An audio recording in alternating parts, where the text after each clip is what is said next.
Maestrat ve de mestre, senyor, cap o primera dignitat d'un orde militar.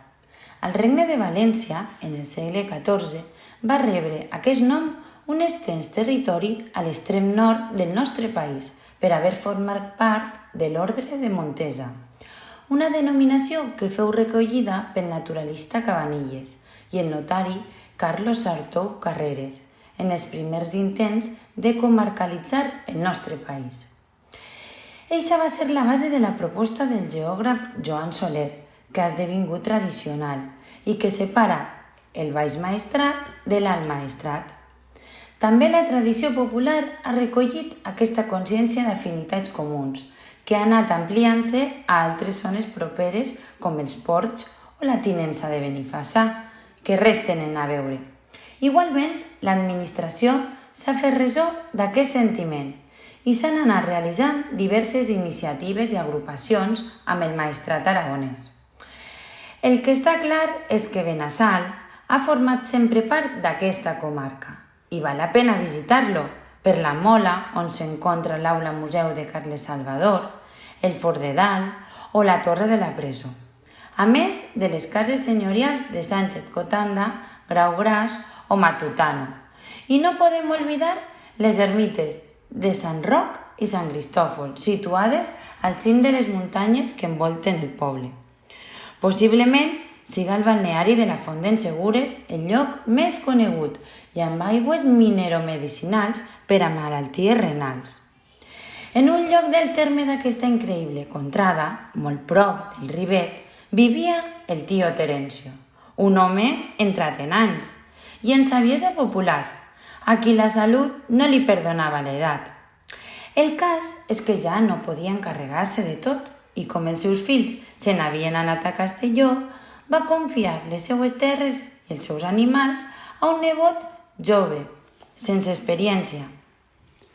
De moment n'encarrega tu del cavall i ja anirem afegint altres feines, va dir el tio Terencio. Demà me'n vaig a la Sant Antonà de Forcall. Enguany empedré el repartiment de barreja i rotllo de dissabte. Ja veuré la festa de la tea, que tot no pot ser.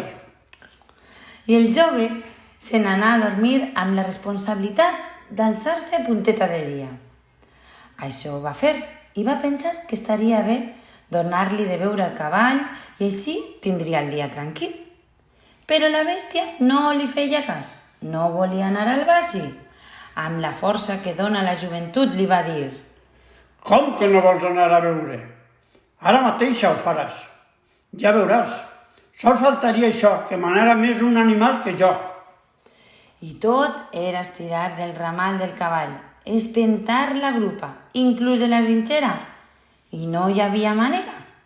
Després d'una bona sua, va pensar: i si ho intentem d'una altra manera? I si resulta que té por perquè no em coneix? I començà a caronar-lo dolçament i a poc, estirant i amb bones formes, aconseguia aproximar-lo al baci. Però no hi havia manera que veguera.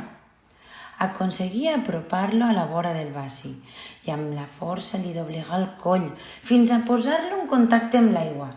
Tornà. L'animal rebufà i rebufà i cap goteta d'aigua va tragar. Això sí, va repartir una bona ruixà. Domingueta, una bona dona que passava per allí, li va avisar: «Ei, Zagal, què fas? No veus que si no menja el fals primer, no veurà?»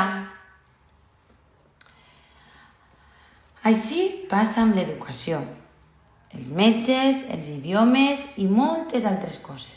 És molt més fàcil entendre que bo que està tot el que tret que com és que no hi ha tovallons a les taules. Les metodologies són bàsiques en qualsevol relació humana, en l'empresa, en els estudis o en la relació diària. No anem amb idees prefixades, ni vulguem imposar els nostres criteris, sobretot en entorns que desconeixem. De vegades els podrem imposar per la força, però tindrà les seues conseqüències a curt termini i, sobretot, a llarg termini.